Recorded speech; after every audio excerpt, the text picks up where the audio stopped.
So, what if the real secret to crushing your goals isn't just about grinding 24/7?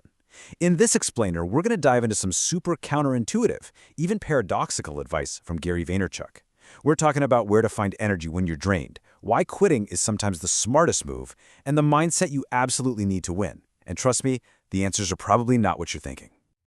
Everything in Gary's world really starts right here, with this idea. It's all about being active. You don't just get handed your dreams on a silver platter. You have to go out and take them through pure, relentless effort. This is that classic hustle culture mantra, right? But as we're about to see, that's really only one piece of the puzzle. And here's where it gets really interesting. This is the paradox. Just when he's telling you to be tenacious and never stop, he'll turn right around and give the exact opposite advice. So let's dig into that contradiction and figure out how it actually works. All right, first up, let's talk about energy. You know, the common belief is that your demanding day job is going to suck you dry, leaving you with absolutely nothing left in the tank for your passion project. But what if that's completely backward? So let's look at the story of Melanie, who's an aspiring K-pop star. On the one hand, she's got this totally understandable fear that a tough job is going to leave her drained.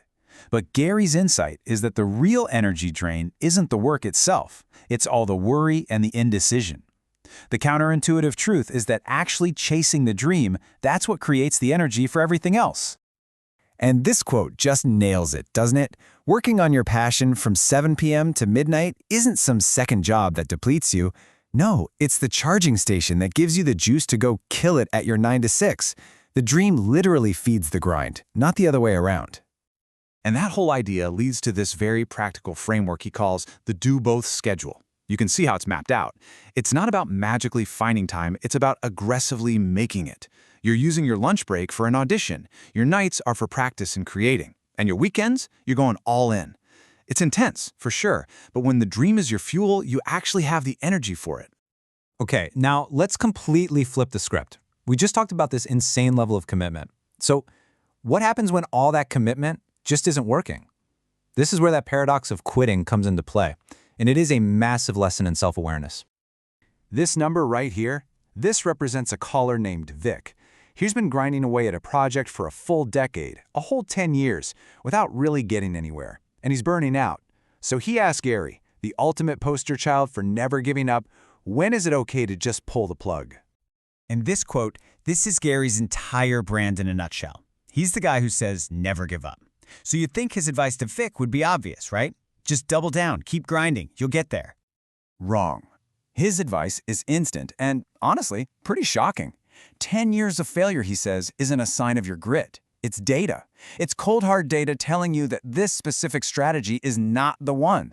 It's a huge reversal, but it's all rooted in just being brutally honest with yourself. And this right here is the critical difference. Look, it's not about quitting on your dream. It's about quitting on the failed strategy. See, tenacity without self-awareness is basically just banging your head against a brick wall over and over.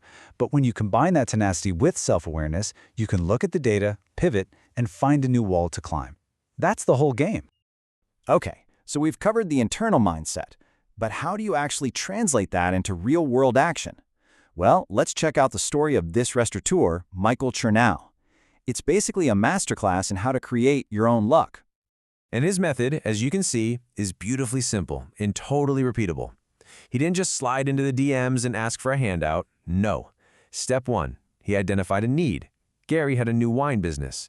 Step 2, he offered unique value. He could get that wine into his popular New York City restaurants. And then, the most important part, step 3, he actually took the swing and sent the message. And honestly, Michael's own words just say it all. It's not about some secret handshake or knowing the right people. It's about having the guts to see an opportunity, offer real value, and then actually go for it. It's a formula for engineering your own luck. Now, part of Michael's story involves crowdfunding his business, and that's really only possible because of this, the Jobs Act. This law was a total game changer. It basically lets regular people like you and me invest in private startups, something that used to be reserved only for the super rich. It opened up a whole new world of opportunity. Okay, so if you're out there taking your shot, whose feedback should you actually listen to?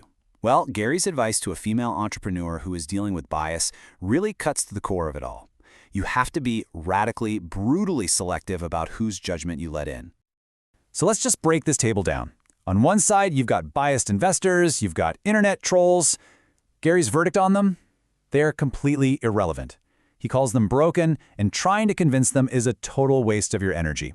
The only two judges that actually matter are, number one, the market. It's the only unbiased judge of whether your idea has legs, and number two, your own inner voice. You have to have the final say. And this really is the foundation for everything else. Before the market can ever believe in you, you have to believe in yourself.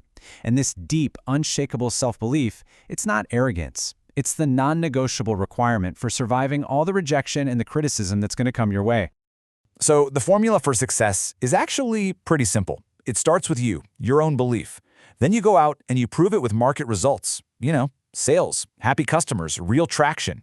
Your value is never determined by the skeptics. It's proven by the results. All right, for our last big idea, let's chew on this awesome question about art and value. The conventional wisdom says that to make something feel exclusive and valuable, you've got to keep it kind of secret, right? Give it some mystique.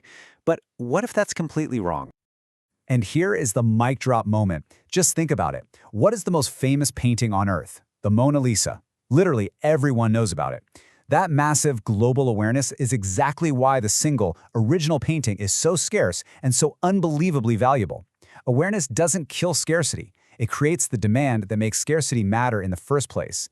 And that is a really powerful thought to end on.